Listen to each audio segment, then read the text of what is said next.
All right, guys, welcome back to. So, without further delay, today is day 9. So, let's continue with our session. Today being day 9, let's continue with our session. Let's continue. Yesterday was day 8, and yesterday we did talk about rest and recovery. So, today we're going to move a little bit further and let's see where we'll get to.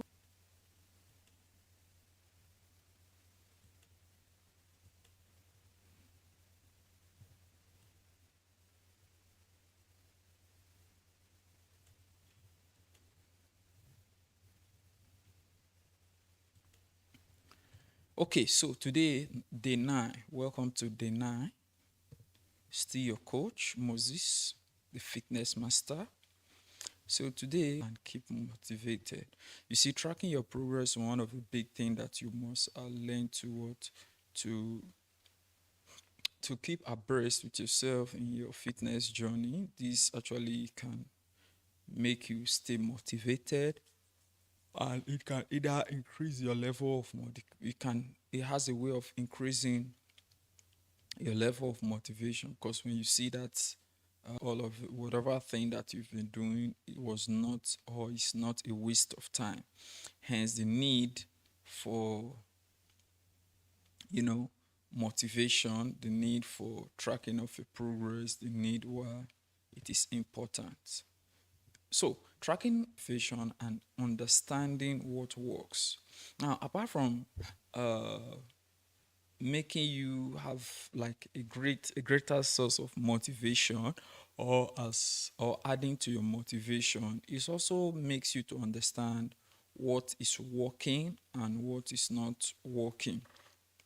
For instance, there are some days that maybe there are some certain programs that maybe you do, some certain diet that you take, you not actually see their results will not be that evident on your body as well as on your health. However, with tracking of your progress, be able to work to see such easily and do possible amendments.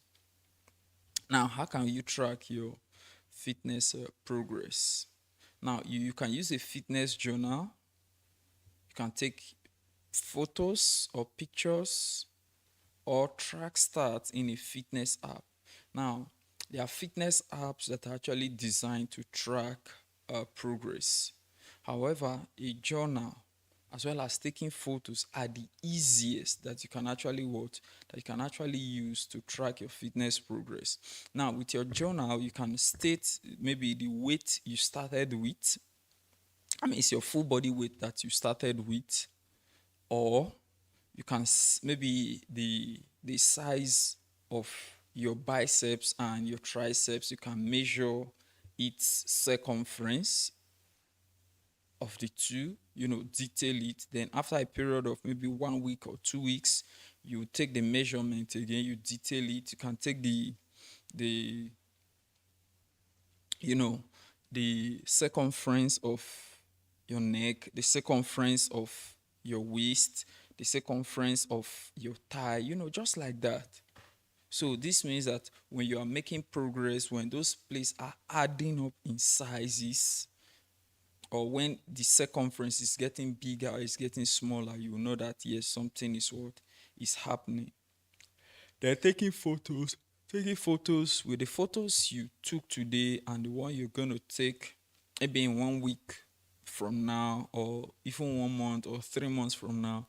You'll be able to distinguish between the two photos and, you know, come to a conclusion and say, I can see results with what I'm doing at the moment. I'm not just wasting my time. So that means this is working, stuff like that.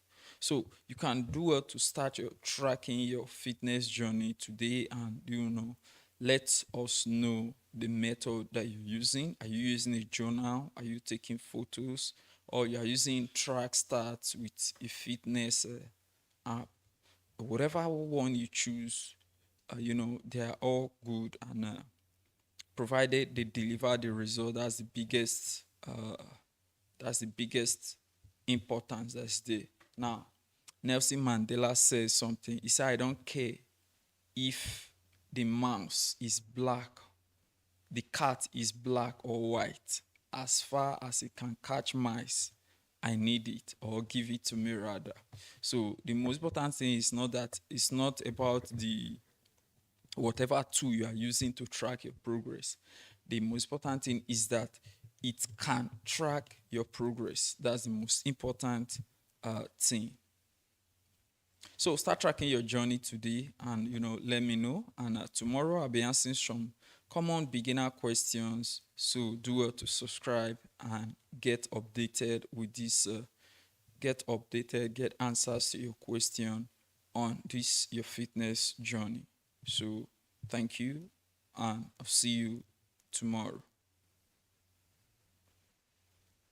Okay, welcome back. This is day 10, and is today is our day 10 Q&A with common beginner questions. That's common beginner fitness question. What are the common questions that everyone who is a beginner in fitness, what are the common questions that they usually ask? You know, knowing all of this will actually what make your fitness journey to be easy. And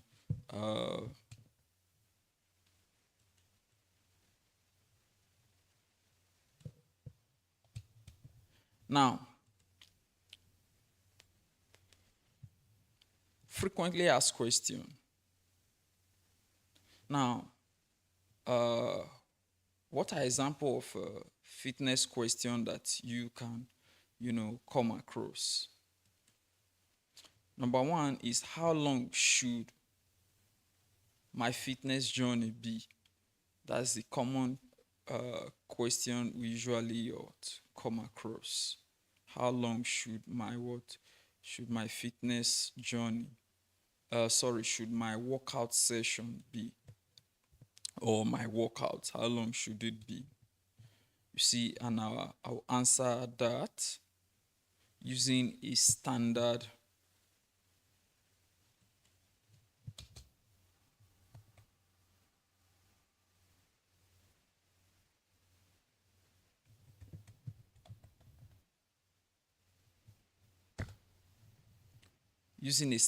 approach. That's what I'll use to answer that particular question.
Okay, so your question is, how long should a workout be? Or okay, let me reframe it. Let me make it clearer.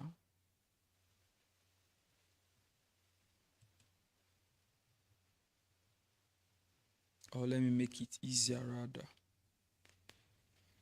Now, if every workout session is not expected to be shorter than at least a duration of 30 minutes.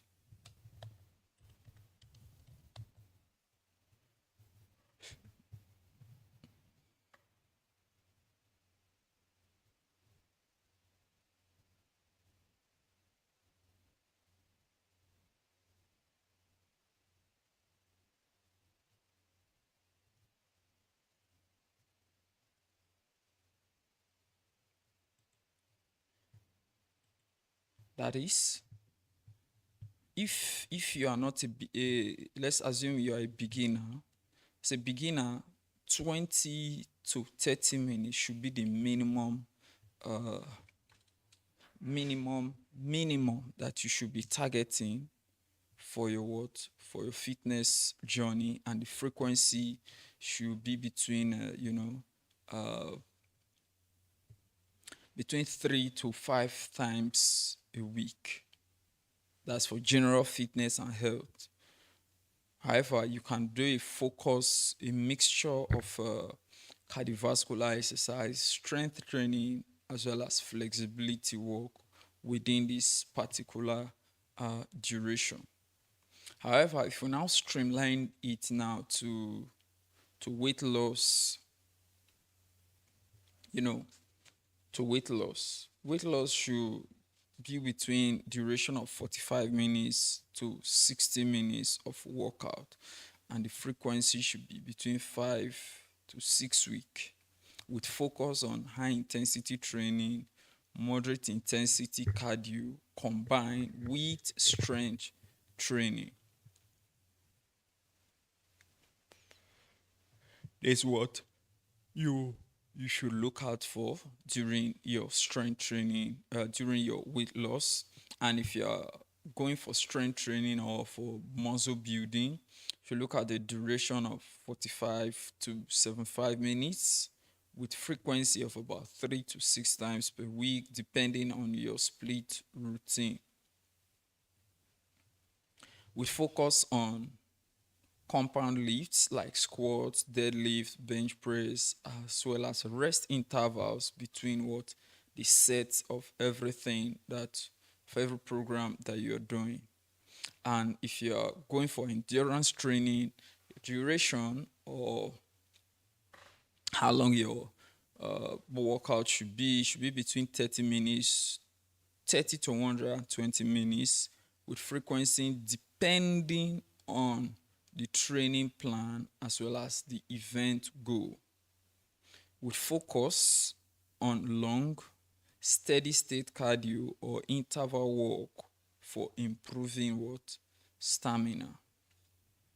Then for high intensity workout, you're going to be walking, it's expected that you should be walking between 20 to 30 minutes with frequency of 3 to 4 times per week. And your focus should be short burst of intense activity with a brief rest period. Now, when we say high intensity, why do you ask now? Why is it that high intensity workout has a smaller duration? Because your body performing any high intensity activity requires a lot of energy, requires a lot of blood circulation, a lot of oxygen, a lot of nutrient for your muscles to get those high intensity activity or high intensity workout completed within a very short period of time. So it's the reason why you see that its duration is what? Is short. Then for beginners who are just starting out completely starting out to work out newly. So you should be considering duration of 20 to 40 minutes per workout session, and your duration should 3 times per week, with focus on building consistency with cardio, body weight exercises, or resistance training. Now, this is where I will do a little explanation on this particular beginners uh,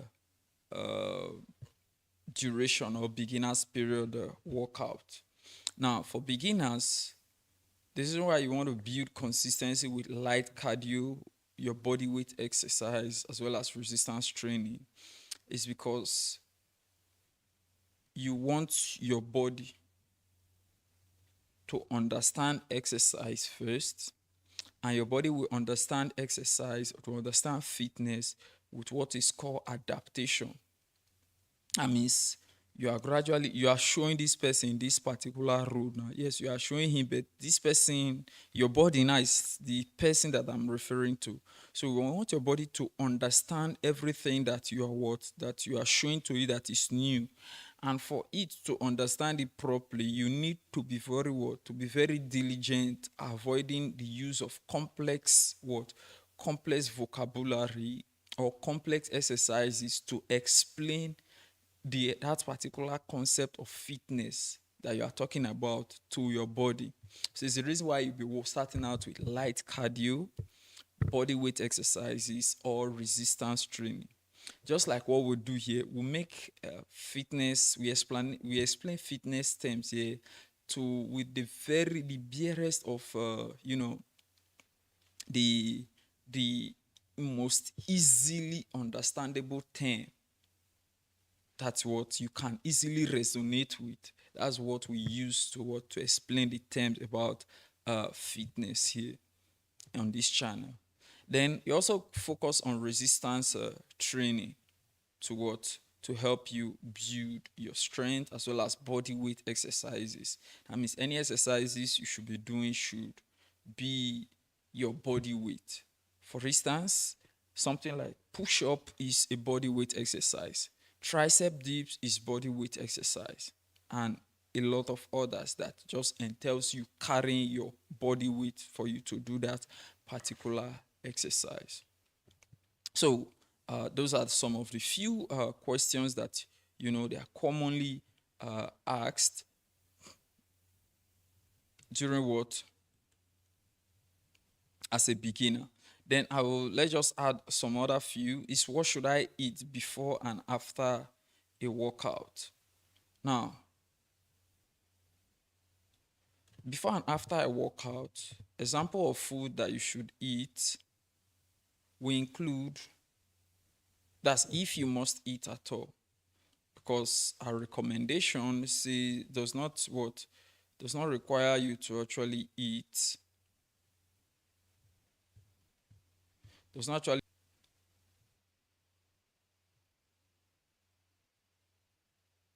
Okay, see still, sorry, this still under duration. So some few consider allocate between 5 to 10 minutes before and after a workout. Now, why is this allocation? This allocation is to help you warm up and help you cool down. Quality over quantity. Longer sessions are not always better.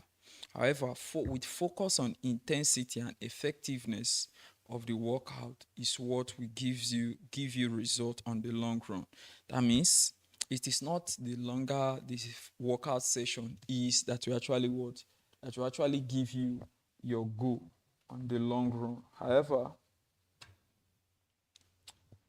However, it is how qualitative the workout is that will actually make your results on the long run. You understand?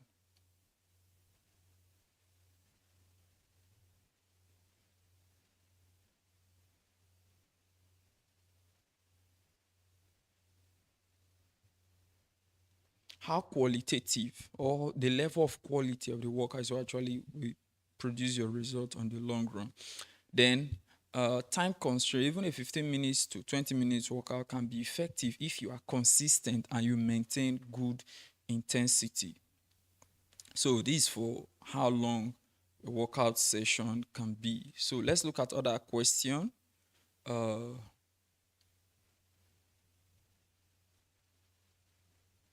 Okay, I've talked about number of days of the week you should work out. Then let me take question number 3. Do I need a gym to get fit? The answer is no and yes. Now, the answer to the no is this. The answer to the no is this. If you are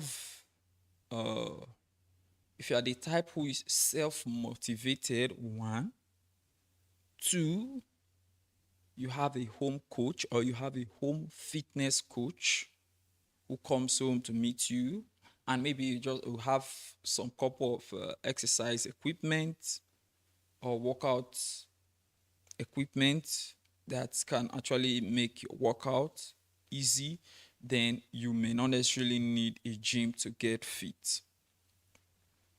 Then where yes comes in as an answer is this. If you are the type who cannot walk alone, you need extrinsic motivation to actually push you to work out. You need, you need crowd little, or you need at least three persons, you seeing people work out for you to get motivated to work out. Then you need a gym. You understand? However, if you do not need any of all these, or if you do not have these, then you can consider a home workout. However, body weight routine can be effective alternatives, being that you are a beginner. Now, the next question is, how long should my workouts be? Okay, I've answered that.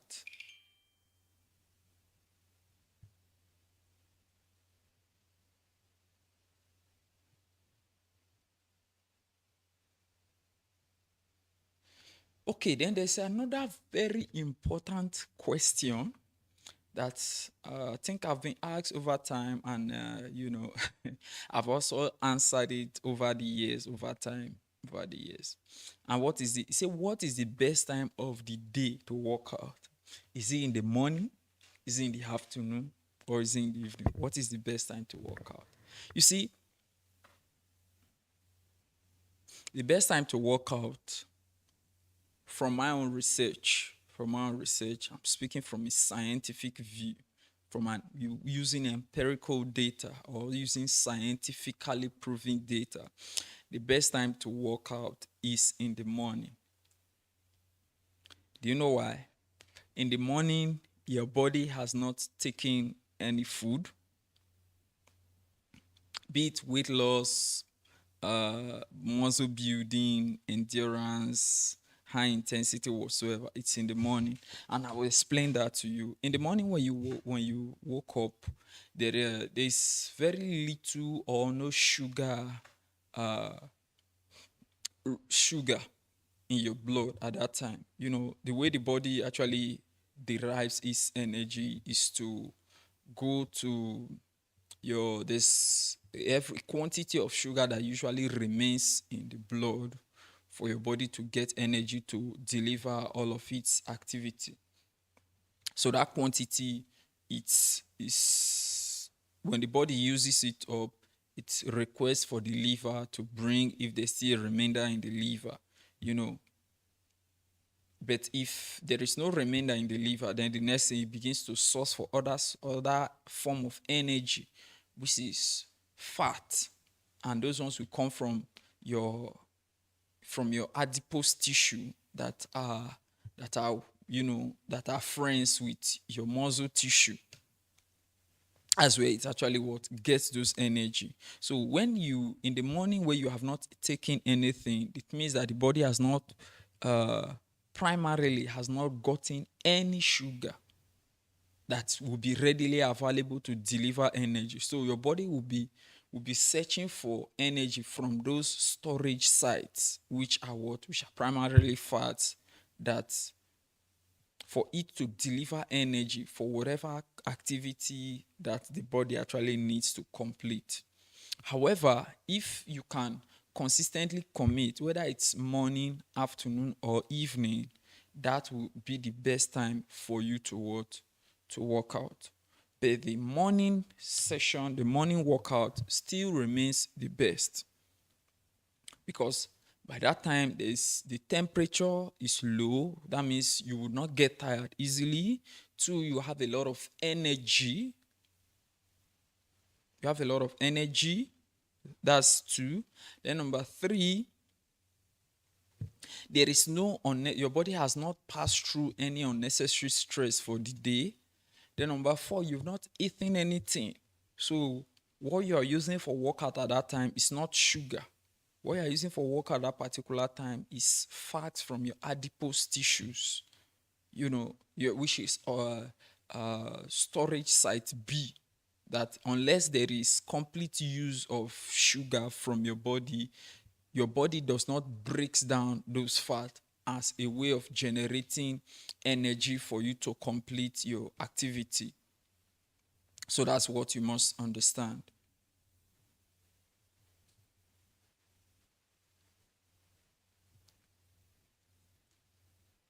Then proceeding to another question is how much cardio should I do per week? You see, aiming for uh 100 at least 150 minutes with moderate intensity of say 5 minutes or vigorous vigorous and 5 minutes per week is actually a good benchmark for you to start. You see, this is the WHO recommendation for health. WHO recommends that for cardio, minimum of 30 minutes is a good one for you to start your workout. And, 3 times a week, which is 3 times 5, which is 15, or 30 times 5, which is the 115 minutes that I just mentioned earlier.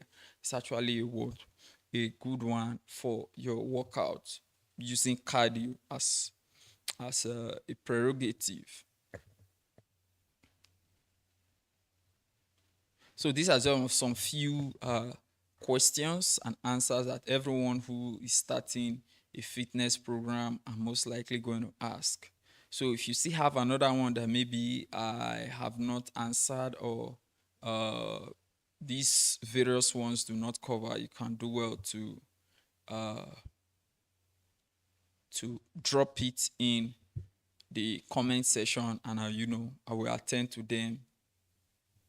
And I believe that we do justice to uh, I will do justice to your question.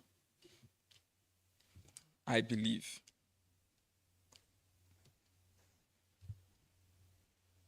All right. So, all right, all right, all right.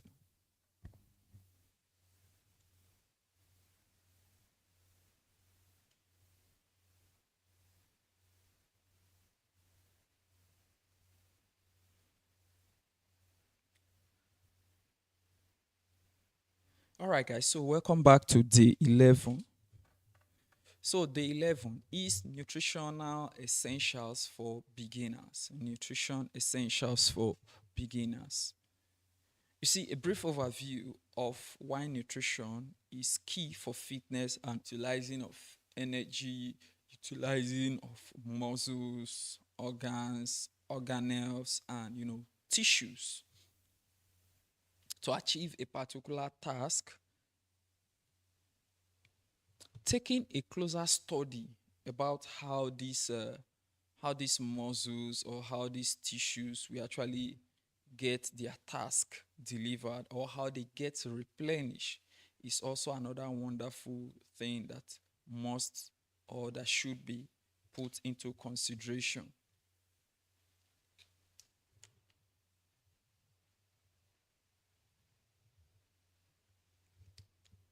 And hence we're looking at this topic. Now, we're going to start with macronutrients, that is, nutrients uh, that you need in large quantity. Nutrients that you need in large quantity for your fitness or your workout journey. You see, you need protein in large quantity, you need carbohydrate and fat to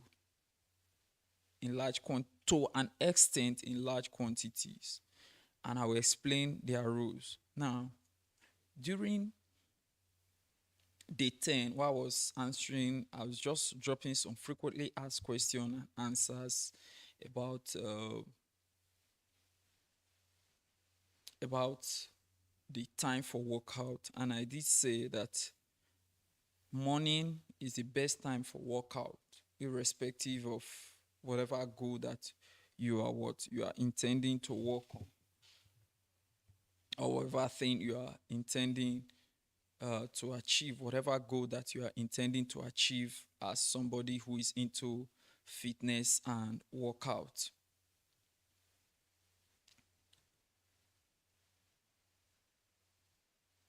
And I said that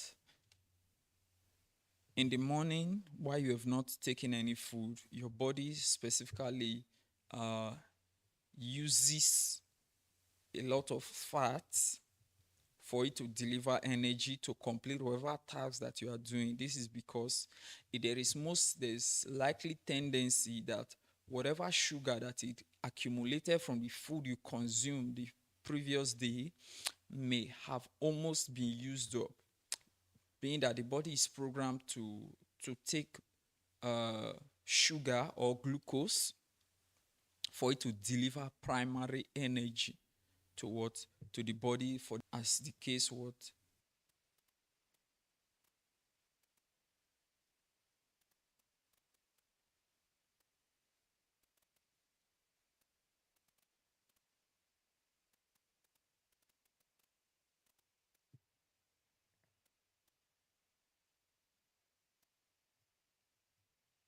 But in this case, your body is understanding something different.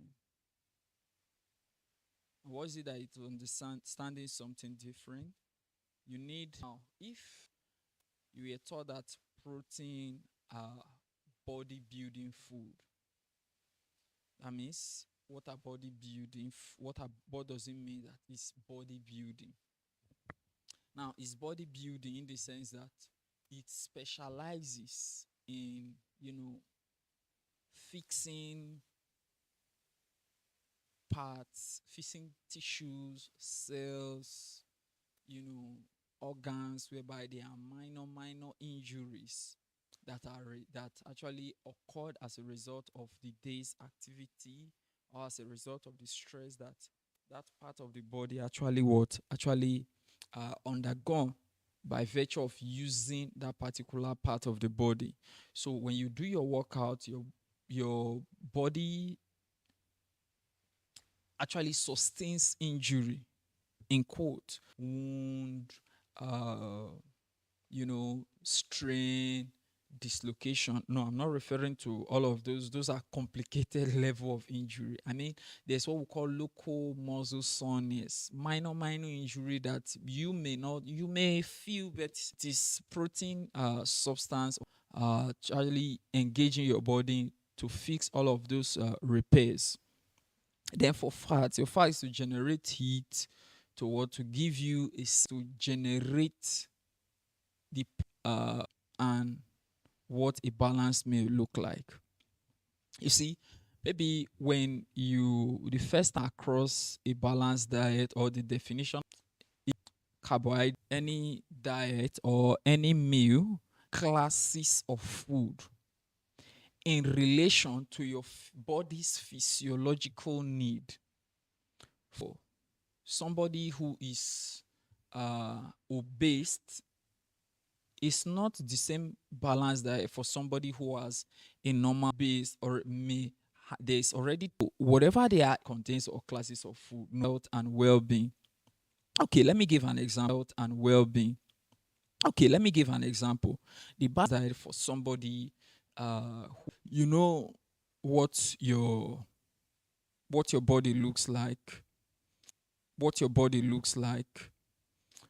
prepare your meal, and plan it ahead.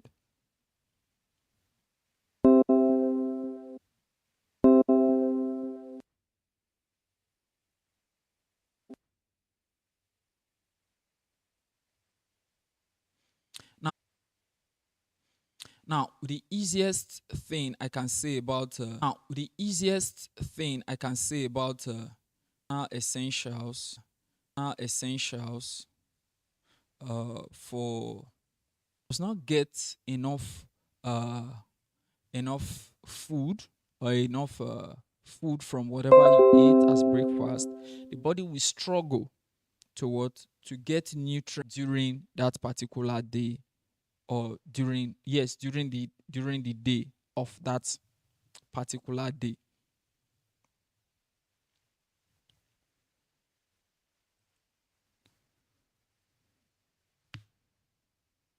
Then we'll talk about let's talk about your dinner as a slave. You see, you've worked all throughout the day.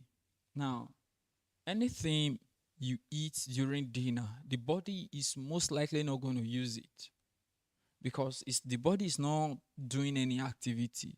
So majority of them is sent the nutrients to your storage site, and as fat reserve will actually what do you a lot of good. So I will encourage you to plan one balanced meal this week. You know what your body is, you know what your health.